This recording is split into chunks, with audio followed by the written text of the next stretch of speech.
დუბაიში ბევრი რამ არის, ისეთი რაც თავიდან შეუძლებლად გეჩვენება, როცა პირველად ნახავ ან მოისმენ. აქ არის პოლიციის მანქანები, რომლებიც სახლზე ძვირია, სათხილამურო კურორტი უდაბნოს შუაგულში, ხელოვნური კუნძულები რუკის ფორმით და შენობები, რომლებიც მომავლიდანაა მოსული. მაგრამ ამ ყველაფრის უკან უფრო დიდი კითხვა დგას. როგორ გახდა შესაძლებელი ასეთი ქალაქის აშენება ადგილას, სადაც ძალიან ცხელა, ცოტა წვიმა მოდის და ადრე მხოლოდ ვაჭრობაზე და ნავთობზე იყო დამოკიდებული. ამ ვიდეოში გავიგებთ 15 ფაქტს დუბაის შესახებ, რომლებიც თითქოს შეუძლებელია, მაგრამ სინამდვილეში მოხდა.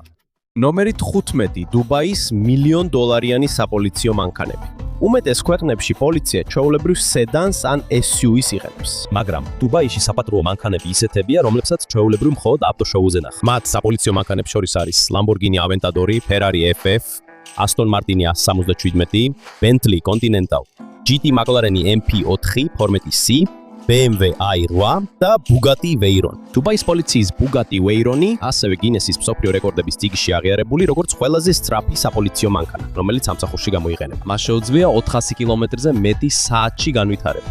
თუმცა ეს მანქანები ჩვეულებრივ სწრაფ დევნაში არ გამოიყენება. ისინი უფრო ხშირად ტურისტულ ღირსშესანიშნაობებთან, საჯარო ღონისძიებებსა და ქალაქის ხალხმრავალ უბნებში ჩნდებიან.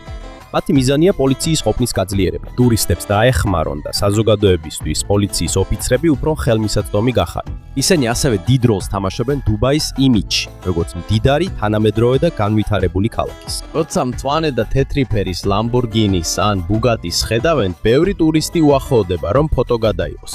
ამიტომ ისინი მხოლოდ საპოლიციო მანქანები არ არიან, არამედ დუბაის მოძრავი რეკლამა. დუბაის პოლიცია მუდმივად ამატებს ახალ ლუქს კლასის მანქანებს. 2025 წელს ახალი Mercedes-Benz-ებიც გამოჩნდა. საპატრულო მანქანა და იშვიათი Ferrari, რომელიც დუბაის მთავარ ტურისტულ ადგილებში განათავსეს. ამიტომ მათი სუპერ მანქანების ნამდვილი დანიშნულება მხოლოდ სისწრაფე არ არის. ისინი გამოიყენება იმისთვის, რომ პოლიციას ყურადღება მიაქციონ, საზოგადოებასთან კომუნიკაცია ჰქონდეთ და მსოფლიოს აჩვენონ დუბაის მდიდრული იმიჯი. ნომერი 14 ავტომატი, რომელიც ნამდვილი ოქროს ყიდდა. დუბაიში ერთ დროს შესაძლებელი იყო ნამდვილი ოქროს ზოლის ყიდვა მანქანიდან, რომელიც ბანკომატს გავდა. ეს მანქანა ფულს არ გასცემდა. ამის ნაცვლად მომხმარებელს შეეძლო აერჩია. მანქანა გასცემდა პატარა ოქროს ზოლებს ან მონეტებს, გადახდა შეიძლებოდა ნაღდით ან ბარათით, შემდეგ კი მანქანა გამოუშვებდა მას დალუქულ მდგომარეობაში და სერტიფიკატით. ამას უწოდეს ოქრო წასაღებად. მანქანა ავტომატურად აახლებს ფასს ყოველ რამდენიმე წუთში, რათა მიხვეს ოქროს ფასის ცვლილებას საერთაშორისო ბაზარს. ფასში დამატებულია ასევე დამზადების, შეფუთვისა და მანქანის მომსახურების საფასური. ასეთი მანქანა პოპულარული გახდა არაბთა გაერთიანებულ საამიროებში. ყველაზე ცნობილი პირველი ერთეული განთავსდა ემირატების სასახლეში, აბუ-დაბიში, არა დუბაიში. დუბაიშიც იყო ესეთი მანქანა, მაგრამ მოგვიანებით ის დახურეს. ამიტომ არასწორია იმის თქმა, რომ ძველი gold to go მანქანები ჯერ კიდევ ყველა ძველ ადგილასაა. ეს მხოლოდ ოქროს ყიდვის გზა არ ყოფილა. ეს ასევე ტურისტული ატრაქციონი გახდა, რადგან უნიკალური იდეა ოქროს ზოლის ავტომატიდან აღება. და დუბაისთვის ეს იდეალურად ერგება ქალაქის იმიჯს. თანამედროვე, მდიდრული და ყოველთვის გამორჩეული გზებით ყურადღების მიქცევის სურვილით. ნომერი 13. თოვლის კურორტი, უდაბნოს შუაგულში. დუბაი ცნობილია ძლიერი სიცხით და ვრცელ უდაბნოთი, მაგრამ Emirates-ის მოლში არის ადგილი, სადაც ნამდვილი თოვლია. მას ეწოდება Ski Dubai. ეს არის დიდი დახურული თოვლის კურორტი, სადაც შეგიძლიათ ისკიაობთ, სნოუბორდზე ისრიალოთ, სკამიანი საბაგიროთ ისარგებლოთ და თოვლის პარკში ითამაშოთ. შიგნით ტემპერატურა დაახლოებით -2 გრადუს ცელსიუსზე ნარჩუნდება, მაშინ როცა გარეთ ძალიან ცხელია. აქ არის სხვადასხვა დაქანება დამწყებთათვის და გამოცდილ მოთხილამურეებისთვის. ასევე ისინი გთავაზობენ ქურთუკებს, შარვალი, ჩექმები და სხვა აღთურვილობა, რადგან დუბაიში მოსულ სტუმართა უმეტესობას ჩვეულებრივი ზამთრის ტანსაცმელი არ აცვია. მაგრამ აქ მხოლოდ ფოვლი არ არის განსაკუთრებული. აქ ასევე ცხოვრობენ ნამდვილი მეფის და ჯენტო პინგვინები სპეციალურ ვოლიერში. მათი მოვლით ცხოველთა სპეციალისტები არიან დაკავებული და სტუმრებს შეუძლიათ ნახონ ისინი ზედამხედველობით პინგვინებთან შეხვედრებსა და რეგულარულ პინგვინების მარშზე. პინგვინებს უბრალოდ არ გამოხაოთ ყველასთვის ხელში ასაპონად. ინტერაქცია კონტროლდება და ყურადღება ექცევა მათ ჯანმრთელობას, კვებასა და საცხოვრებას. კურორტს ასევე სჭირდება დიდი გამაგრილებელი სისტემები, რათა მთელი ტერიტორია ცივად შეინარჩუნოს და ახალი თოვლი შექმნას. ეს ძალიან დიდი გამოწვევაა, რადგან გარეთ ტემპერატურა შეიძლება 40 გრადუს ცელსიუსს აჯარბებდეს, ხოლო შიგნით 0-ზე დაბალია. ამიტომ Ski Dubai უბრალოდ გასართობი პარკი არ არის. ეს ნათელი მაგალითია იმისა, თუ როგორ ქმნის დუბაი ტურისტულ ღირსშესანიშნაობებს. როდესაც უდაბნოში თოვლი არ არის, ისინი თავად ქმნიან ზამთრის სამყაროს, სრულად აღჭურვილს სათხილამურო რასით და ნამდვილი პინგვინებით. ნომერი 12. ზის ჩასვლა მათ განუყურებიან ხდება. ზამთრის სამყარო სრულად აღჭურვილი სათხილამურო რასით და ნამდვილი პინგვინებით. ნომერი 12 მზის ჩასვლა უფრო გვიან ხდება. ბურჯ ხალიფა 828 მეტრის სიმაღლისა და კვლავაც ყველაზე მაღალი შენობაა მსოფლიოში. მისი უზარმაზარი სიმაღლის გამო მზის ჩასვლისას უჩვეულო რამ ხდება. როდესაც ქვემოთ მყოფი ადამიანები ვეღარ ხედავენ მზეს, მაღალ სართულებზე მყოფებს მისი ხილვა კიდევ რამდენიმე წუთით შეუძლიათ. მარტივი მიზეზია, რაც უფრო მაღლა ხარ, მით უფრო შორს ხედავ ჰორიზონტს. ამიტომ მზის ჩასვლა შენჩათვის უფრო გვიან ხდება. ეს განსაკუთრებით მნიშვნელოვანია რამადანის დროს. ამ პერიოდში მუსლიმები არ ჭამენ და არ სვამენ დანთიადიდან მზის ჩასვლამდე. ამიტომ მზის ჩასვლის ზუსტი დრო განსაზღვრავს, როდის შეუძლიათ მათ დაასრულონ მარხვა. რადგან მზე უფრო გვიან ჩადის მაღალ სართულებზე, იუწყებიან, რომ ისინი, ვინც 80 სართულის ზემოთ ცხოვრობენ, დამატებით 2 წუთს ელოდებით. ხოლო ისინი, ვინც 150 სართულზე არიან, დაახლოებით 3 წუთს ელოდებიან ჭამამდე. ეს ნიშნავს, რომ ერთსა და იმავე შენობაში მყოფ 2 ადამიანს შეიძლება ოდნავ განსხვავებული მზის ჩასვლის დრო ჰქონდეს. ბურჯ ხალიფა საკუთარ დროის ზონას არ ქმნის, მაგრამ მისი სიმაღლის გამო ნამდვილად არსებობს მცირე, მაგრამ მნიშვნელოვანი განსხვავება მზის ჩასვლის დროში ზემოთ და ქვემოთ. ნომერი 11. თანამედროვე დუბაის უკამდგომი უცხოელი მუშები დუბაის მოსახლეობის დიდ ნაწილს ემირატელები არ წარმოადგენენ. აქ ცხოვრები და მომუშავე ადამიანების უმეტესობა უცხოელები არიან ინდოეთიდან, პაკისტანიდან, ბანგლადეშიდან, ფილიპინებიდან, ნეპალიდან, შრი-ლანკადან და კიდევ მრავალი სხვა ქვეყნიდან. ოფიციალური სტატისტიკის მიხედვით 2024 წლის ბოლოსთვის დუბაის მოსახლეობა 4 მილიონს აჯარებდა. ასევე მამაკაცების რაოდენობა ბევრად აღემატება ქალებისას, რადგან ბევრი უცხოელი მუშა მარპო ჩამოდის აქ სამუშაოდ. ისინი მუშაობენ სამშენებლო ობიექტებზე, სასტუმროებში, რესტორნებში, სავაჭრო ცენტრებში, საავადმყოფოებში, სატრანსპორტო სერვისებში და დიდ კომპანიებში. მოკლედ რო ვთქვათ, თანამედროვე დუბაის დიდი ნაწილი აშენებულია და იმართება მიგრანტი მუშების მიერ. მაგრამ მათი მდგომარეობა ერთნაირი არ არის. ბევრ პროფესიონალს აქვს კარგი სამუშაო და მაღალი ხელფასი. თუმცა, როგორც Human Rights Watch აღნიშნავს, დაბალანაზღაურებადი მუშები კვლავ განიცდიან დაგვიანებულ ან გადაუხდელ ხელფასებს, არალეგალურ რეკრუტირების საფასურებს, პასპორტის ჩამორთმევას და ძლიერ სიცხესთან დაკავშირებულ საფრთხეებს. არსებობს კანონები და პროცედურები, რომლებიც მათ ეხმარება სამუშაოს შეცვლაში, გადაუხდელი ხელფასის მოთხოვნაში და კონტრაქტის დასრულებაში. ასევე არასტორია ძველი მტკიცება, რომ ყველა მუშას უნდა სთხოვოს ეგრეთ წოდებული გასვლის ნებართვა დამსაქმებელს, სანამ არაბთა გაერთიანებული საამიროებიდან წავა. თუმცა ბევრი უცხოელის ჩვეულებრივი სამუშაო ვიზა კვლავ დამსაქმებელზეა მიბმული.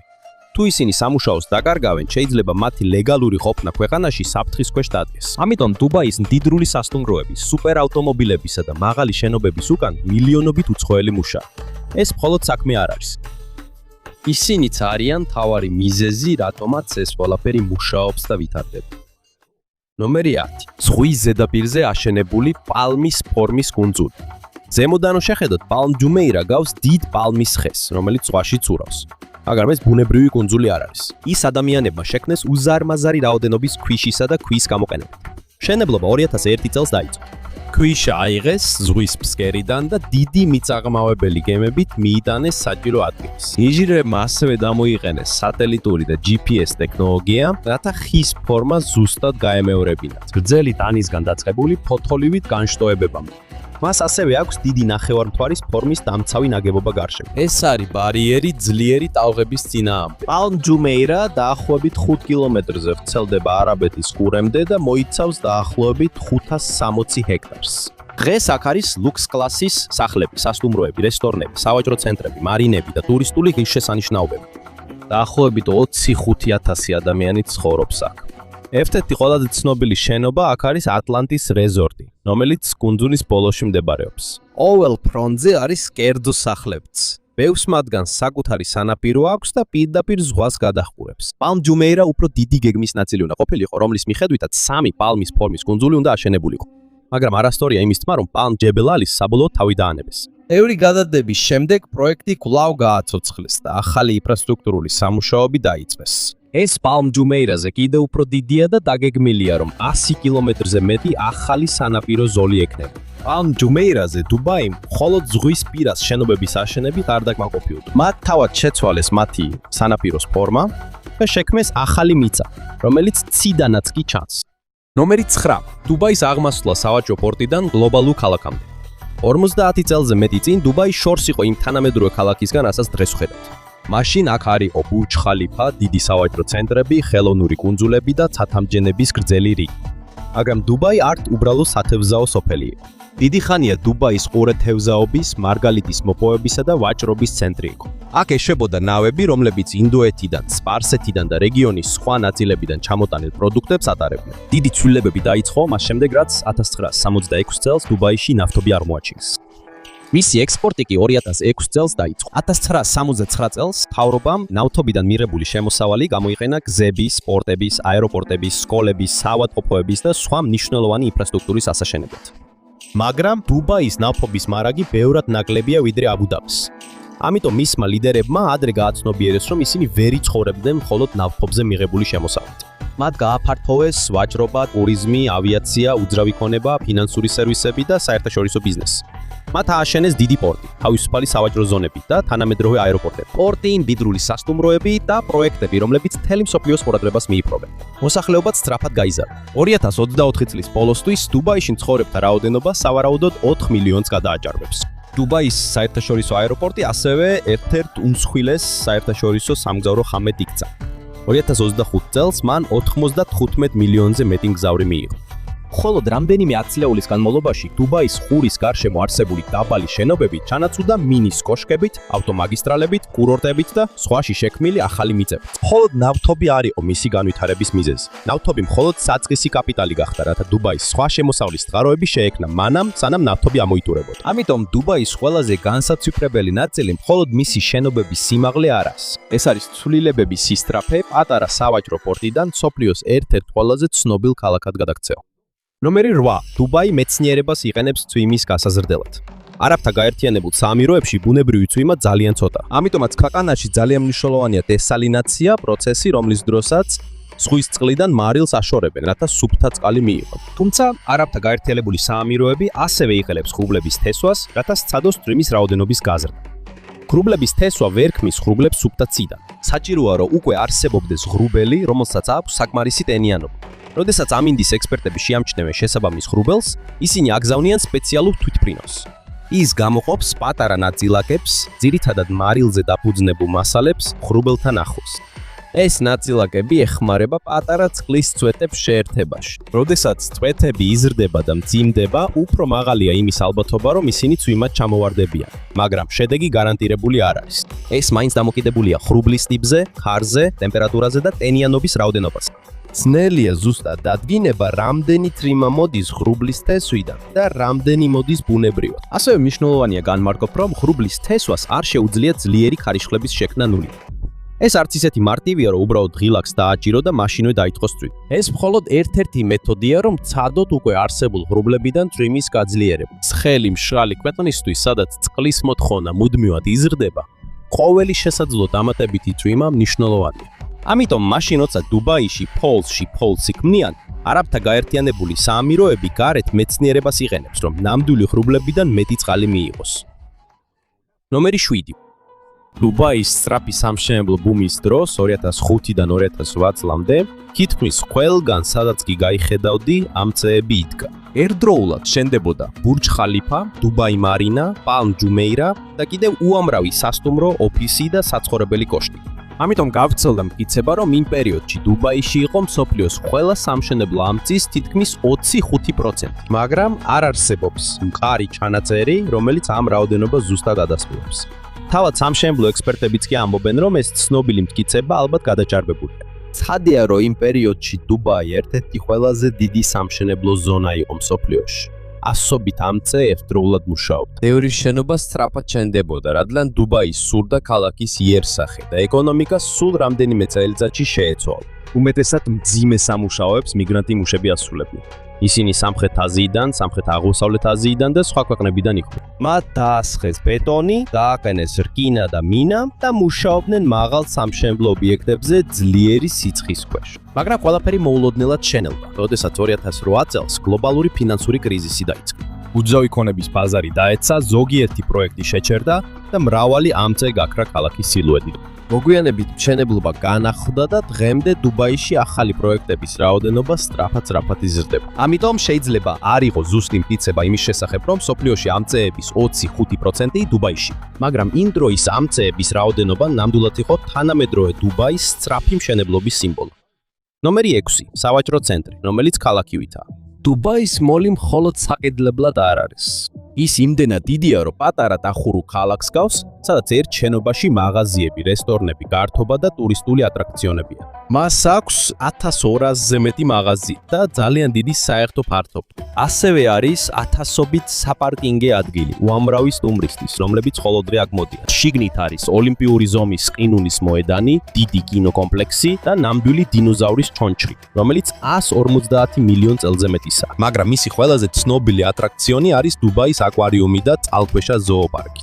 Power House-ში დაახლოებით 10 მილიონი ლიტრი წყალია და ის ათასობით ზღვის ცხოველის სახლი. მათ შორის არიან ზვიგენები, სკატები და სხვადასხვა სახეობის თევზები. აქ ასევე არის გრძელი მინის გვირაბი, სადაც სტუმრებს შეუძლიათ გაიარონ, ხოლო ცხოველები მათ ზემოთ და გარშემო დაცურავენ. სხვა ქალაქებში ასეთი აკვარიუმი შეიძლება იყოს ცალკე დიდი ატრაქციონი.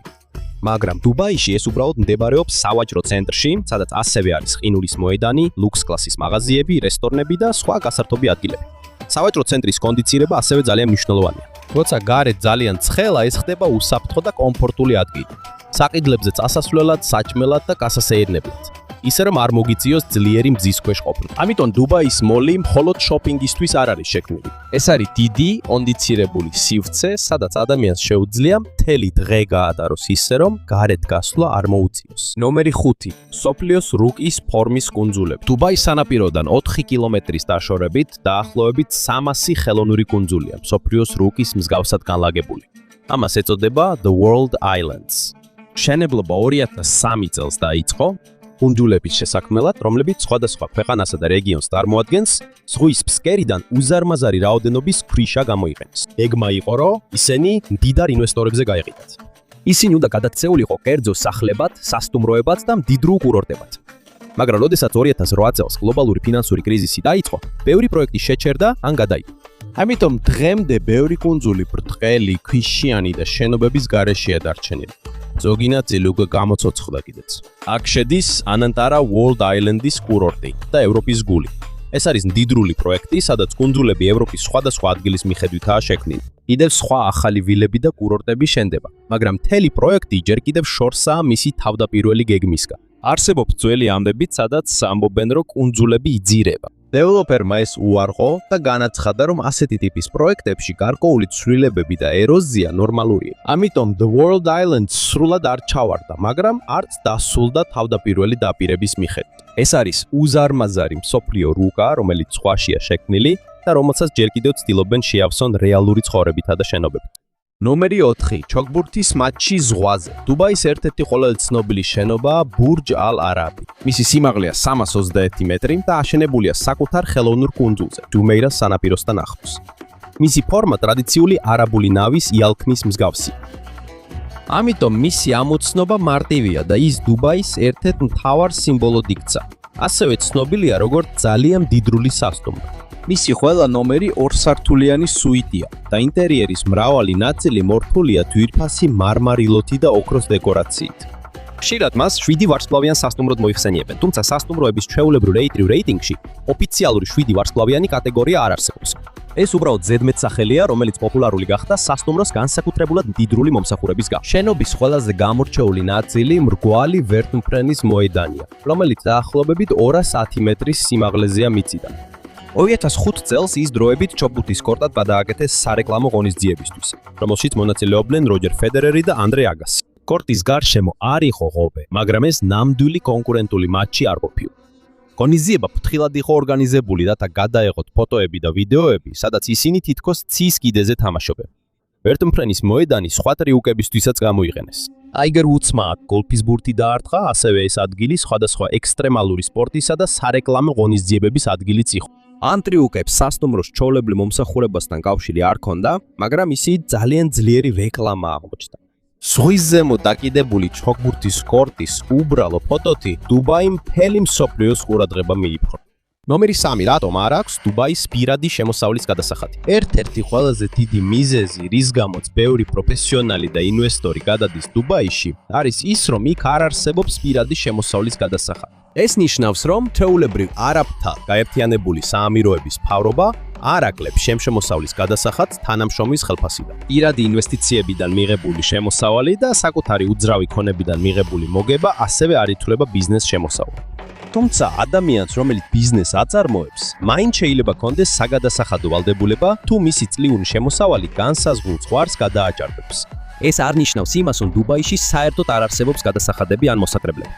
ბევრ პროდუქტსა და მომსახურებაზე მოქმედებს 5%-იანი გადასახადი. ასევე არსებობს საბაჟო მოსაკრებლები, ბიზნესის ლიცენზიები, ვიზის საფასურები, ქონების რეგისტრაციის გადასახადები, ტურიზმის მოსაკრებლები და სხვა სამთავრობო გადასახადები. 2023 წლის ივნისში არაბთა გაერთიანებულმა საამიროებმა ასევე შემოიღო ფედერალური კორპორაციული გადასახადი. უმეტეს ბიზნესისთვის პირველ ბიზნესზე გადასახადი 0-ია. გადასახდელი მოგების ნაწილი და 9% იმ თანხაზე, რომელიც განსაზღვრულ ზღვარს აღემატება. ასევე არსებობს სპეციალური წესები იმ კომპანიებისთვის, რომლებიც თავისუფალ ზონებში არიან განთავსებული. ამიტომ დუბაი სრულად გადასახადებისგან თავისუფალი არ არის. თავარი განსხვავება ისაა, რომ ჩვეულებრივ საშემოსავლო გადასახადი არ აკლდება თანამშრომელთა რეგულარულ ხელფასს. ამიტომ დუბაი მიმზიდველია იმ ადამიანებისთვის, ვისაც სურს მეტი გამოიმუშაოს და დააგროვოს. მაგრამ მათ მაინც უნდა გაითვალისწინონ მაღალი ქირა, დაზღვევა, სკოლები, სასურსათო ხარჯები და სხვა ხარჯები ქალაქში. ნომერი 2. გიგანტური ჩარჩო. ძველ და ახალ დუბაის შორის ზაბილის პარკში დგას შენობა, რომელიც უზარმაზარ ფოტოჩარჩოს გავს. ეს არის დუბაის ჩარჩო. მისი სიმაღლეა 150 მეტრი და სიგანე 95 მეტრი. ორი მაღალი კოშკი ერთმანეთთან დაკავშირებულია უზარმაზარი ცის ხიდით ზემოთ. ეს შენობა მხოლოდ უჩვეულო ფორმის გამო არ აუშენებიათ. მისი მდებარეობა ფრთხილად შეარჩიეს, რათა დუბაის ორი განსხვავებული სახე წარმოიჩინოს. ერთ მხარეს ჩანს ქალაქის უფრო ძველი ნაწილი, მათ შორის ტრადიციული უბნები და ტერიტორიები დუბაი კრიკის გარშემო. მეორე მხარესში ჩანს თანამედროვე დუბაი, სავსე ავტომაგისტრალებით, ცათამბჯენებით და მასშტაბური განვითარებით. ეს გავს დიდ ფანჯარას, რომელიც ყოფს წარსულსა და აწმყოს, სტუმრებს ასევე შეუძლიათ ავიდნენ სადამკვირვებლო მოედანზე და გაიარონ მინის იატაკზე. მის ზოგიერთ ნაწილში პირდაპირ ფეხქვეშ ხედავ მიწას. თუმცა მისი დიზაინი ასევე საკამათო გახდა. არქიტექტორმა ფერნანდო დონისმა განაცხადა, რომ ეს კონცეფცია მის წინადადებაში გაჩნდა მას შემდეგ, რაც მან 2009 წელს საერთაშორისო დიზაინის კონკურსში გაიმარჯვა. მისი თქმით, ნაგებობა აშენდა ისე, რომ მას სათანადო აღიარება ან ანაზღაურება არ მიუღია. პროექტში ჩართული მხარეები დავის შესახებ სხვადასხვა პოზიციაზე იდგნენ. ამის მიუხედავად, დუბაის ჩარჩო ქალაქის ერთ-ერთ ყველაზე ცნობილ ატრაქციონად იქცა. ის მხოლოდ ქალაქის პანორამას არ აჩვენებს. ის ასევე აჩვენებს, თუ რამდენად დიდი ცვლილება განიცადა დუბაიმ სულ რამდენიმე ათწლეულში. ნომერი 1. შენობა, რომელიც ცარიელი სივრცის გარშემო დაპროექტებული. დუბაის თანამედროვე ცათამბჯენების შუაგულში არის შენობა, რომლის შედარება სხვა შენობებთან რთული. ეს არის მომავლის მუზეუმი, რომელიც ოფიციალურად გაიხსნა 2022 წლის 22 თებერვალს. მისი სიმაღლეა 77 მეტრი და ის მრგვალი ფორმისაა, შუაში დიდი ხვრელით. მისი გარე ნაწილი შედგება 1024 უჟანგავი ფოლადის პანელისგან, რომლებიც დამზადებულია მოწინავე რობოტული პროცესის დახმარებით. გარეთ მხარეს არსებული ფორმები, რომლებიც არაბულ წარწერებს გავს, უბრალოდ დეკორაცია არ არის. ეს სიტყვებია შეიხ მოჰამედ ბინ რაშიდ ალ მაქტუმის განცხადებებიდან ცოდნის, წარმოსახვისა და მომავლის შექმნის შესახებ. ისინი ასევე ფანჯრების როლსაც ასრულებენ. რისით აქ ბუნებრივი სინათლე შემოდის. ღამით კი ასოები ანათებს და შენობის ფორმა უფრო მეტად გამოიკვეთება. ასევე აქვს მკაფიო მნიშვნელობა მის სამ ძირითად ნაწილს. მრგვალი შენობა ადამიანს წარმოადგენს. მის ქვემოთ მდებარე მწვანე ბორცვი კი დედამიწას წარმოადგენს. ამასობაში დიდი ცარიელი ნაწილი შუაში სიმბოლურად გამოხატავს მომავალს, რომელიც ჯერ არ ვიცით.